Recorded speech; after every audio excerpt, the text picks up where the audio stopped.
Hello everybody, welcome back to Pixie Room. So I put an Instagram out asking what video you would like next, and lots of people put tons of requests in, and my sister was meant to be coming round so we could film a video of us each doing each other's makeup in our style, but she wasn't feeling very well, so I thought, well, I really want to film today, so what can I film? And one of the requests was for a Rita Hayworth makeup. Now I know it's not going to get tons of hits, but I don't really care because I love Rita Hayworth. Along with Elizabeth Taylor, they're a couple of my very, very favourite Hollywood icons. So I thought I'd do a Rita Hayworth look for you.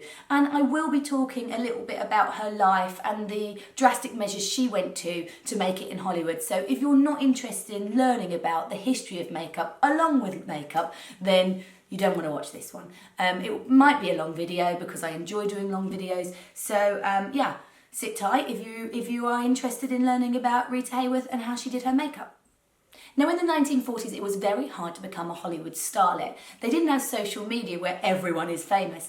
And actually even more difficult for Rita because she had a Spanish dad. So she was half Spanish and had a Spanish look. And to become a Hollywood starlet back then, you had to be mixing in the right circles, you had to have a certain class about you, and you had to be a certain ethnicity. Not much has changed really, has it? Which is very, very sad. Hopefully we're moving more so it's not like that, but I feel like not enough. So Rita Hayworth was half Spanish. So she went under really, really grueling transformation to make herself not look Spanish. So, right, let me do some makeup while I chat. I'm going to put some primer on first. First of all, I'm going to use a Glow Maximiser. This one is by Dior.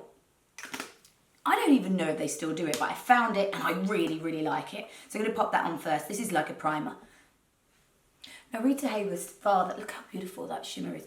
Rita Hayworth's father was a dancer and she took dance lessons from a very, very young age. And then at the age of 12, they didn't have much money, so they took her out of school and decided to do like cruises and dancing on the cruises, and they pretended she was a lot older than she was. And her dad was a bit nasty to her, I have to say, and would pretend that she was his wife, and she would have to fulfil the wife duties as well.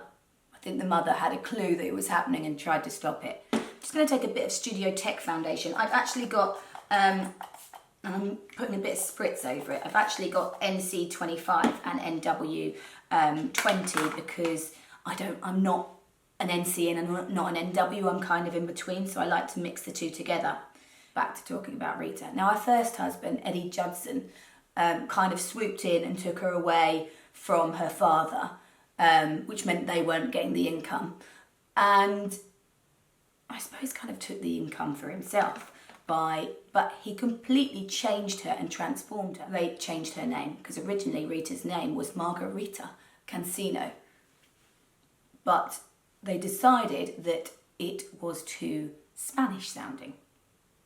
So they changed it to Rita Hayworth. So I'm just really working that into the skin. But because she still wasn't getting tons of work, especially not movie roles, because she still looked Hispanic, she had electrolysis to zap the hair, so the hairline started far further back. And then some makeup artist and stylist said, let's change her hair colour. So they made her hair lighter. People think that only celebrities now have stuff done, but it happened back then. Marilyn had her jaw filed down, she had a nose job. You know, it's not something brand new, it's just that we hear about it a lot more now than we used to. Just really buffing that into the skin. So Sam and I actually are really into Hollywood icons, and we did a documentary about it with the BBC, which was like a dream come true for us. You can get it on Amazon if you want to watch it.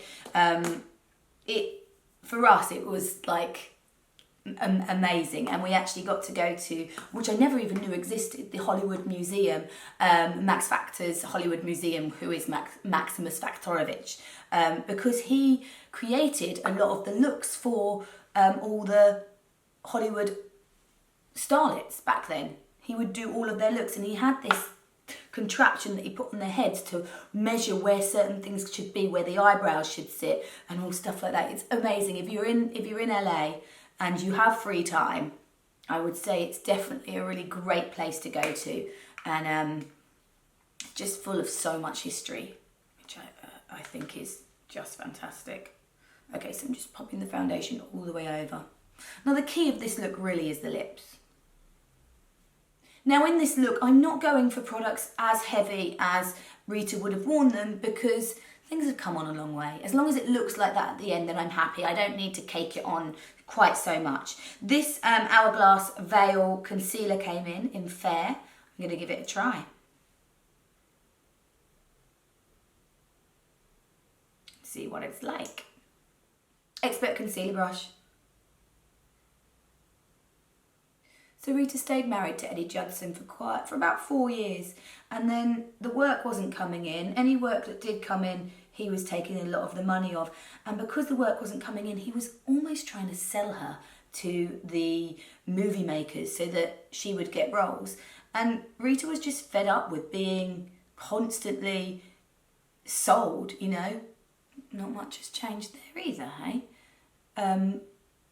So they split up, and he basically took everything. She gave him everything, he took it all, and then she continued to pay him a lot of her salary just to keep him quiet because of all the stuff he had made her do, but she'd still done.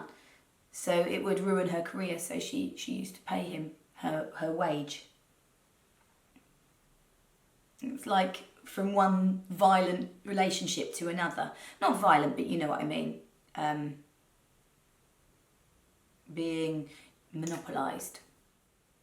Then she met Orson Welles, and they got married, and they really loved each other, but she kind of ruined it herself because she was so insecure that men only wanted her for Gilda, which was a role that she played. She thought that men only wanted her because, you know, actually she said,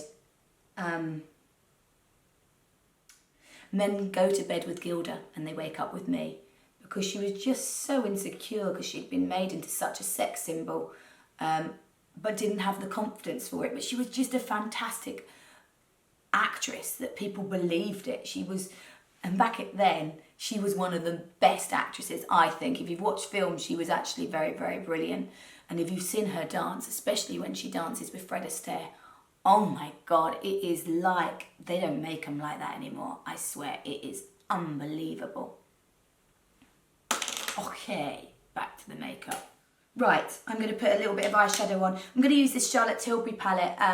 This is in, I don't know what it is, but I just want the light colour really. Maybe this one as well. So just a base colour and a kind of tone that is the colour that your under eyes are, basically, just to give a little bit of shape.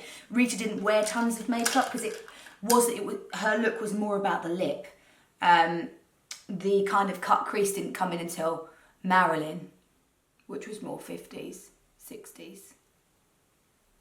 More makeup came with Marilyn and Liz. Liz, my fave. So I'm just taking a little bit of the base colour just to kind of neutralise that lid out. I hope I don't talk too fast. You know, when my brain is full of information, I just blurt it out and it might be a bit overwhelming. But definitely check Rita Hayworth out. If you are interested in our documentary, it's called Hollywood Icons. Google Rita Hayworth and Fred Astaire dancing. Oh my God, it's unbelievable. I think it's been kind of remixed with different songs. But they do one with Elvis Presley's song, Hey Casanova, watch that. And Fred Astaire actually said that she was the one person that he loved dancing with. And what's amazing is she had to do it all in heels, whereas he would do it in flats. And Fred Astaire only liked to do it in one take. So the whole routine had to be done in one take perfectly. Obviously, they'd then do it again and again and again for different camera actions, but they wouldn't stop after a certain bit. They had to do the whole thing over and over and over. So it just shows you the stamina that these people had. like I said, they don't make them like that anymore, apart from Zac Efron. Has anyone watched The Greatest Showman? Oh my God, it's amazing. I'm a bit over it because my daughter watches it every single night. Every single night. Now I'm looking for an eyeliner. Where are you there? Gel liner.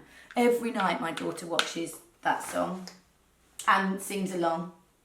No one else is allowed to sing. She gets really upset if any of us try to sing because she says we're ruining it.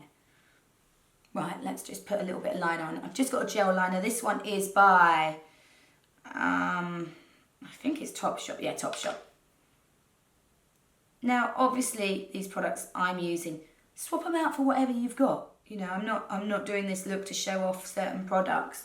You know, you can see what they look like on me, but you can swap them out for whatever you have. I'm more doing it because I wanted to talk about Rita Hayworth. Okay, so the liner is going to go a really fine line. This brush is fine liner brush. Hence the really fine line. I always forget the names of the brushes. So it's going to go all the way along. We're not going to do any flick out. As you can see where my little finger, my little pinky rests on my face. It takes a little bit of the makeup off, but that's fine. I can retouch it. This liner is a tiny bit dry actually, but I'm going to work with it. It's so much easier if it's a new liner because it has a bit more slip and movement. Doesn't go up, this line, don't flick it up, it goes along. Where it's a bit dry, it's kind of dragging a bit, so I'm just going to take this Clinique black liner just to see if I can just save that. I don't like to put these liners in this part of the waterline because I find that they bleed a bit. The liner won't be seen too much anyway because Rita wore quite big lashes. Just get my concealer brush and touch up where my little finger has been. My under eyes are looking better, aren't they? Do you think? I think so. Because they were very dark. They seem to be a little bit better maybe. I've only got half an hour and I've got a conference call, which I forgot about. So because Real Techniques is based in America, we have to have conference calls. Probably about once a week just to run over everything. I've actually done a Meghan Markle wedding makeup over on Real Techniques if you want to watch it. I didn't want to do one on our channel because I feel like I'm a bit over it. I loved it, but I'm a bit over it now. You know, I loved the wedding purely because there's a woman of colour in the royal family, and I think that's fantastic. And I love the ceremony, and I love the Reverend, and I just thought it was so needed. The end. Not talking about it anymore. I might have flicked that out a tiny bit far, but I'm going to see once I put the lashes on. That one goes out wider than that one. Duff eyes, wonky eyes. Just got a MAC. I don't know what this is called, but I'm imagining it's called Bold and something. Bold Bad Black. And hence it's got that written all over it. Just going to pop that on. And then lashes. And then I'm going to see where the eyes are going as to whether I need to do more. You know what I mean? Who was your favourite Hollywood icon? Do you have one? Sometimes I chat and I expect an answer. Do you know what I mean? Like I feel like the camera is an actual person. I've been doing this for so long that I just forget that no one's actually there listening in real life until I've edited it and put it up. Sad really, isn't it? Right, I'm going to put lashes on so I can see where we're at. Now actually these would all be whole, they wouldn't be like this, but I didn't have any whole ones and I don't have time to go to the shop. These ones are just by 1,000 Hours. Don't know who they are, I just happen to have them lying around. I did say to my husband, can you go to the shop for me and get lashes? But he was filming for his channel, so he couldn't either. Glue, glorious glue.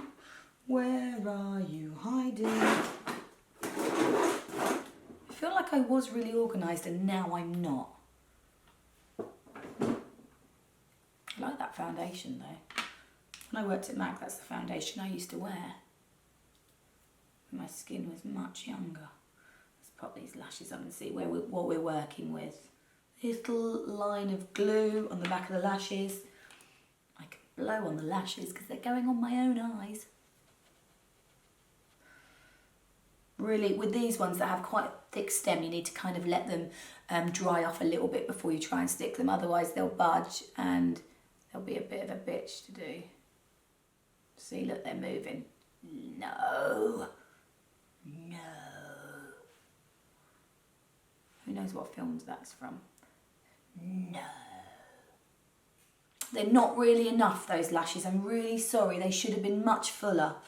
But all the other ones I've got are kind of demi-wispies that have a slight wing to them, and they were all one line, her lashes. So these are probably the closest that I have. A bit bummed I just didn't go out and get them, but I had my hair in rollers.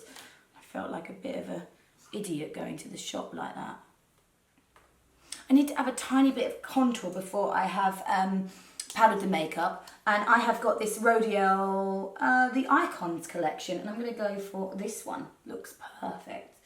Does it say a colour? Medium contour. No, light contour.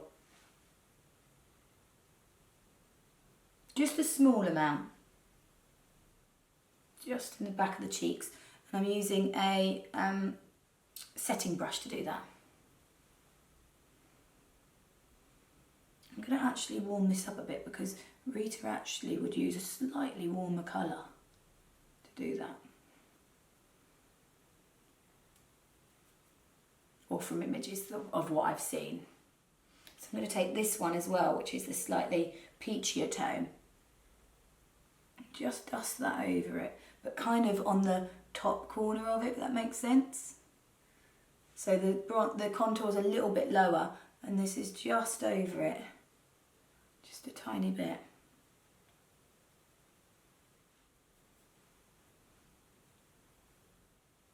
Oh, I like that.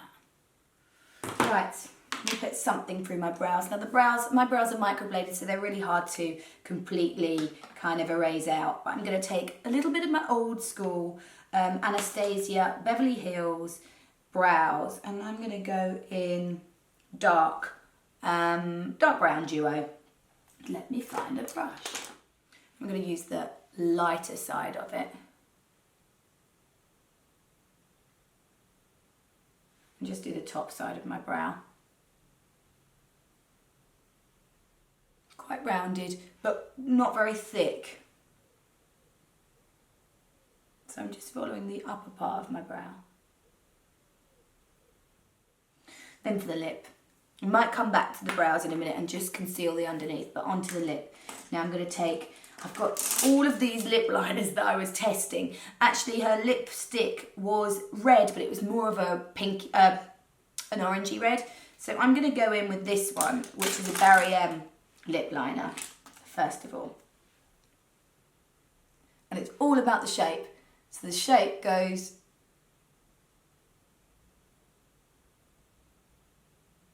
up and round. I'm going to make mine a bit bigger. Let's see if I can. Because she did as well. So, right to the very edge of the lip. Further than is comfortable.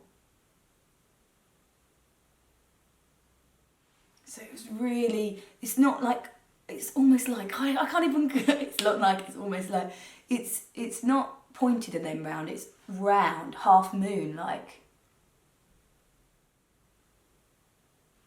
And then the same with the bottom. I'm going to colour that in with that lip liner because I'm actually going to go a little bit darker around the outside so it shows up more. So this is the colour, hopefully they still do this, 25, doesn't have a colour. Surely they wouldn't discontinue something so lovely. This is a nice colour. I'm then going to take a slightly darker colour. Perhaps I will do this one. This is a Kevyn Aucoin one in the colour Cerise.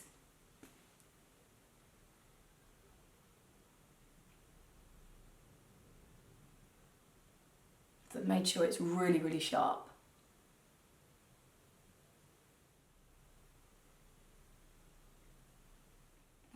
gorge. My eyes are watering because of the glue. My eyes are so rubbish with glue.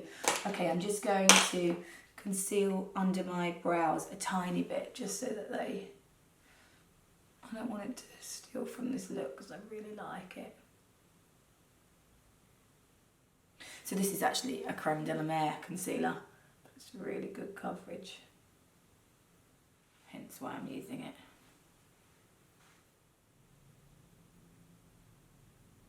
Now in the palette, the Rodial palette that has the Rodial palette, there is a white and a shimmer. I'm going to just take a little bit of both of them. I don't want too much shimmer. I'm using that on the brush that I just used for concealer because it was the one that I picked up. I just want to run that, a mixture of the two, just in the centre of the eye here, just to lift that a little bit. I feel like it needs it. And then on my powder blue 104, I'm going to take the contour that I used, with a little bit of the other colour, and just a tiny bit through here. Not much, just a tiny, tiny, weeny bit. I'm just going to take a little bit of Charlotte Tilbury. This is the Creme eyeliner. What's it called? Rock and Roll. I don't know. It's the nude one. It doesn't have a name. And I'm just going to take that inside here. I'm going to put it out a tiny bit. On both sides. And then I'm going to add a tiny minuscule touch of mascara to the bottom lashes. And some to the top. Those lashes would have been fuller and it would be like way better. I'm sorry. I feel like I let you down. I feel like I let Rita down. Okay, I have got this translucent powder. I don't really need it, but I want to use it. This is the new Hourglass one. Surely a translucent powder is a translucent powder, but let's see. Oh, I put it in a lipstick.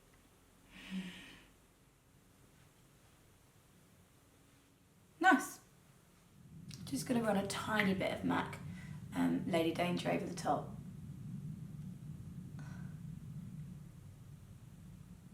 I think that might be a little bit orange, but I like it. I like it anyway.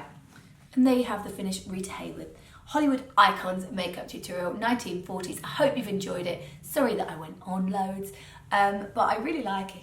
I think it's a very, very beautiful, beautiful kind of lip shape, and just the lip on its own looks glamorous, doesn't it? Don't forget to like and subscribe. Follow me on Instagram and Twitter. It's Pixie Woo. And yeah, if you have any more ideas of what you would like to see, I am so happy to do them. It's nice to do some proper makeup, you know, full on. I love it. I love it. I'm very happy. Okay, well, see you next time. Take care.